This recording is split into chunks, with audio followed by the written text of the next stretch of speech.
but think about this. Our God is greater than the sum of everything he created. So God is greater than the whole universe. You know, they just got that new telescope out there. It's so amazing.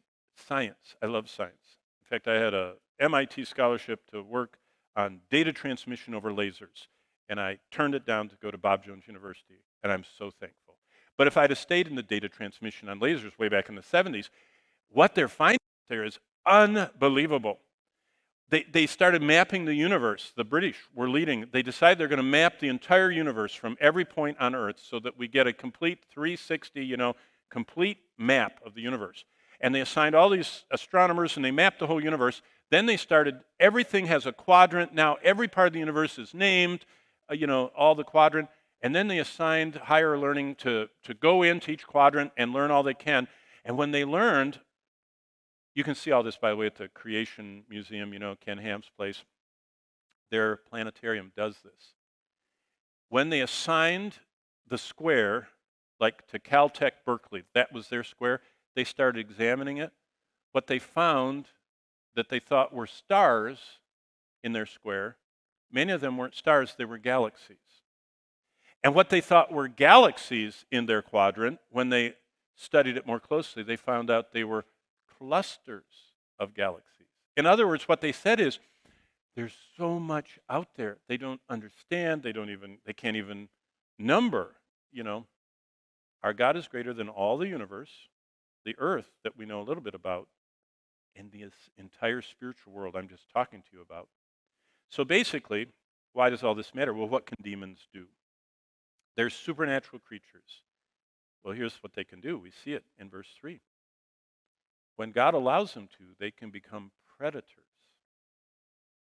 How would you like a predator that is not stopped by doors? All the dinosaur movies, like Jurassic Park, the dinosaurs, the velociraptors always run into the doors, and if you put a fire extinguisher or an axe in the door, they can't get in. Demons aren't like that. They're not stopped by material walls. It's amazing.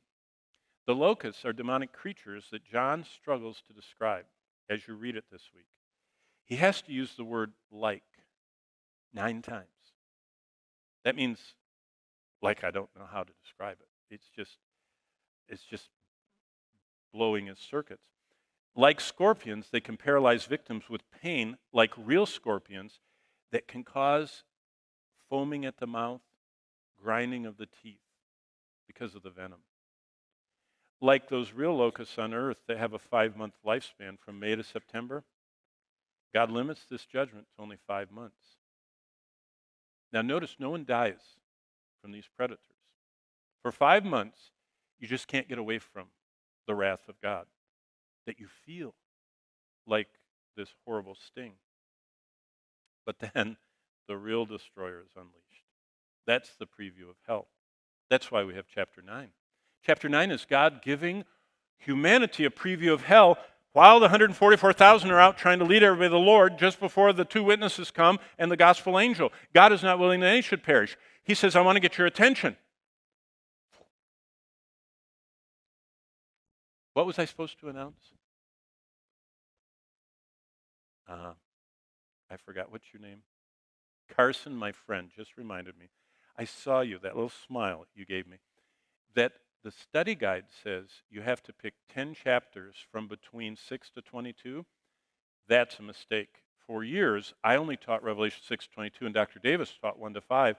A few years back, 5 or so, they asked me to do all of it, but that old thing is still out there somewhere, how you can never erase stuff. So it's any 10 chapters from all 22. How many of you had that question? Okay, so good, you were right. When one person comes and asks me, probably 10 people had the same question. The rest of you haven't read the assignment sheet, so you should get down to it, okay? It's time. Okay, the real destroyer is unleashed. Here we meet the most powerful demon under Satan. He's called Apollyon. He's called Abaddon. Apollyon is the Greek. Abaddon is the Hebrew. Both translate destroyer. That's what it is in English. There's nowhere to go. There's no escape. There's no secure room to hide from creatures that transcend physical barriers. This is the main reason why the tribulation is so bad. You can't get away from God. Now, you can't get away from him anyway, but most people don't care. They don't think about him, and they put him out of their mind. So God says, you're going to put me out of your mind? I will get your attention.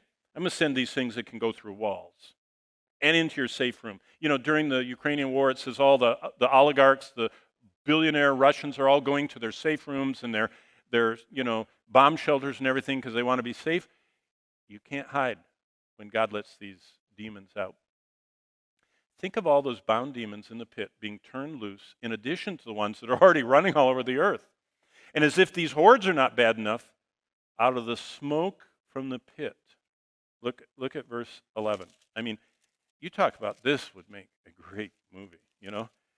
After everything going on, and then, verse 11, they had a king over them, the angel of the bottomless pit, whose name in Hebrew is Abaddon, but in Greek he has the name of Apollyon. And you see him coming up as all these locust things are going, and all of a sudden, the destroyer shows up. Amazing. Well, let's think about him. He's not just here. He's in Exodus 12. Did you know that? Do you know what he did on one night?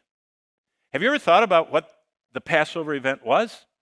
God let this angel out for one night, very limited what he could do. What did he do? He went over the nation of Egypt, and with no special forces, night goggles, no field kit DNA sample things, he finds the firstborn of every family of humans and the firstborn of every family animal, the cattle in the stalls.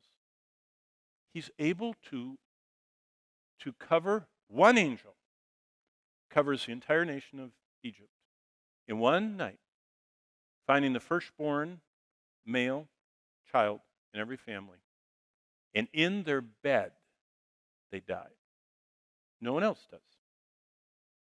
In fact, the Bible says they didn't know until a while went by when people started weeping when they found their baby dead. Then it woke everybody else up, but it seemed to have been a silent death. And then he got out into everybody's barn and killed the firstborn of their cattle. In one night, one angel knew where they all were in the dark, could find the right one in their bed, could find the right one in the stall. Wow. You see why God keeps him penned up? What if God hadn't put any limits on him? He's in 2 Samuel 24, kills during that judgment on David's pride. 1 Corinthians 10:10, I'll read you that one. 1 Corinthians 10:10. It says, nor complain when some of them also complained and were destroyed by the destroyer. That happened in Numbers 14. Isn't that amazing? This angel, and he shows up here. The angel's name is Destroyer, Hebrew Abaddon, Greek Apollyon.